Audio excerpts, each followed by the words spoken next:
Hello friends, welcome to my YouTube channel.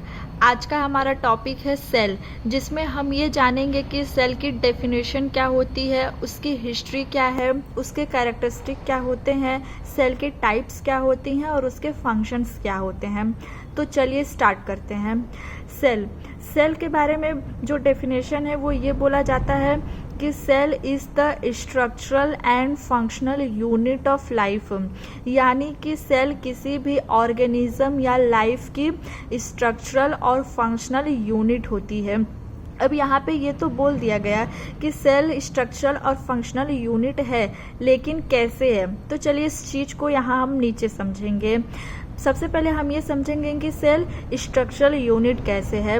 तो जब male female का फर्टिलाइजेशन होता है तो फर्टिलाइजेशन के बाद जो भी फर्टिलाइज्ड एग होता है वो एक सेल होता है, यानी कि यूनिसेल्यूलर होता है। फिर उस एक सेल से बहुत सारी सेल्स बनती हैं। फिर ये बहुत सारी सेल्स आपस में डिवाइड होकर टिश्यू बनाते हैं, जिन्हें हम ऊतक भी कहते हैं।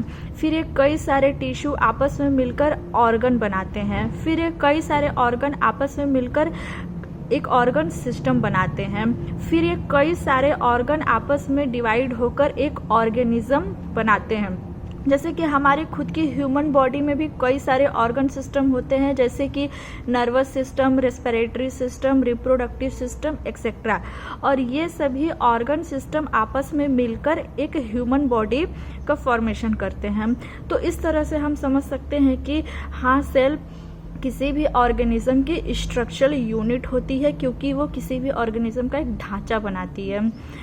तो अब यहाँ पे ये भी बोला गया है कि सेल फंक्शनल यूनिट भी है। तो ये कैसे है, चलिए इस चीज़ को अब समझते हैं। तो हम इसे ह्यूमन बॉडी के थ्रू ही समझेंगे कि ह्यूमन बॉडी में भी कई सारे फंक्शंस होते हैं, जैसे कि movement, conductivity, metabolic absorption, respiration, secretion.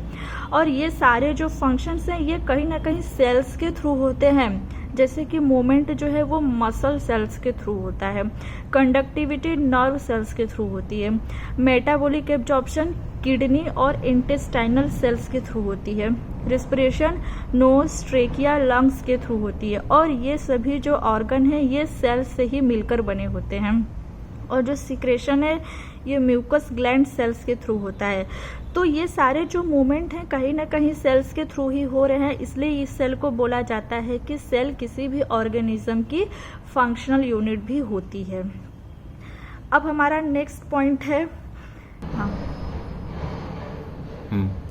अब हमारा नेक्स्ट पॉइंट है cell is the smallest unit of life, यानी कि सेल किसी भी लाइफ या किसी भी ऑर्गेनिज्म की सबसे स्मॉलेस्ट यूनिट होती है, यानी कि उस ऑर्गेनिज्म में सेल से छोटा और कुछ भी नहीं होता है। तो चलिए इस चीज़ को समझते हैं। जैसे जब कोई भी मकान बनता है तो उसकी जो पहली और जो छोटी नींव या जो सबसे स्मॉलेस्ट यूनिट होती है वो एक ईंट होती है, यानी कि ब्रिक्स होती है। फिर कई ईंटों से मिलकर एक दीवार बनती है, कई दीवारों से मिलकर एक रूम बनता है, फिर कई रूम को मिलाकर एक नया मकान बन जाता है। ठीक उसी तरह से किसी भी ऑर्गेनिज्म की जो सबसे पहली और सबसे जो छोटी यूनिट या नींव होती है वो सेल होती है। फिर कई सारी सेल से मिलकर टिश्यू बनते हैं, टिश्यू से ऑर्गन्स, ऑर्गन से ऑर्गन सिस्टम और फिर ऑर्गेनिज्म, जो कि मैं आपको ऊपर बता चुकी हूँ। तो इसलिए बोला जाता है कि cell is the smallest unit of the life.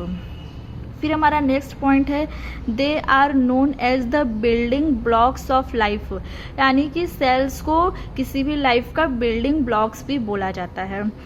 फिर हमारा नेक्स्ट पॉइंट है कि the study of the cells is called cell biology.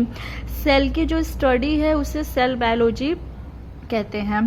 फिर हमारा नेक्स्ट टॉपिक आता है हिस्ट्री, यानी कि सेल की खोज कब और किस साइंटिस्ट ने की थी। तो सबसे पहले रॉबर्ट हुक नाम के साइंटिस्ट आए। इन्होंने 1665 में प्लांट की कॉर्क सेल का ऑब्जर्वेशन किया था।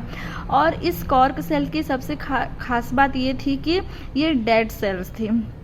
इन्होंने अपने कॉर्क सेल्स की ऑब्जर्वेशन में ये पाया कि जो प्लांट की कॉर्क सेल्स थी ये खाली कमरों की तरह थी, यानी कि उनके अंदर कुछ भी नहीं था, सिर्फ उनमें एक आउटर लेयर थी या आउटर बॉर्डर था, जिसे उन्होंने सेला नाम दिया। सेला एक लैटिन वर्ड है जिसका मतलब होता है एम्प्टी रूम, यानी कि खाली कमरे, जो कि उन्होंने अपने ऑब्जर्वेशन में भी देखा था। और जो सेल वर्ड है ये खुद सेला से ही पड़ा हुआ है, उसका नाम सेल वर्ड। तो उन्होंने अपने ऑब्जर्वेशन में ये देखा था। रॉबर्ट हुक अपने ऑब्जर्वेशन में इसके आगे और कुछ डिटेल नहीं बता पाए कॉर्क सेल में। उसका कारण ये था कि उन्होंने अपने ऑब्जर्वेशन में जो माइक्रोस्कोप यूज़ किया था वो ज़्यादा हायर मैग्नीफिकेशन का नहीं था, जिससे वो और डिटेल नहीं बता पाए, और ये उनके ऑब्जर्वेशन की एक लिमिटेशन भी थी। अब दूसरे साइंटिस्ट आए एंटोनी वॉन ल्यूवेनहॉक। इन्होंने 1674 में लिविंग सेल्स पे ऑब्जर्वेशन किया था। ये इनके ऑब्जर्वेशन की खासियत थी। फिर तीसरे साइंटिस्ट है स्लीडेन एंड श्वान। इन्होंने 1838 में सेल थ्योरी दिया था, और इन्होंने अपनी थ्योरी में यही बताया था कि cell is the structural and functional unit of life, जो कि मैं सबसे पहले आपको ऊपर बता चुकी हूँ। फिर चौथे साइंटिस्ट है रूडोल्फ विर्चो। इन्होंने 1855 में अपनी एक थ्योरी दी थी, जिसमें उन्होंने ये बोला था कि ओमनी सेल्यूला इज सेल्यूला। ये एक लैटिन सेंटेंस है जिसका मतलब मैंने नीचे लिखा हुआ है। तो इसका मतलब ये होता है कि new sales arise from pre existing cells, यानी कि जो नई सेल्स होती हैं उनका डेवलपमेंट पुरानी कोशिकाओं के फर्दर डिवीज़न से ही होता है। उन्होंने ये बोला था अपनी थ्योरी में। अब नेक्स्ट साइंटिस्ट है रॉबर्ट ब्राउन। इन्होंने 1831 में न्यूक्लियस की खोज की थी। न्यूक्लियस सेल का ही एक ऑर्गेनल है जो सेल के अंदर पाया जाता है।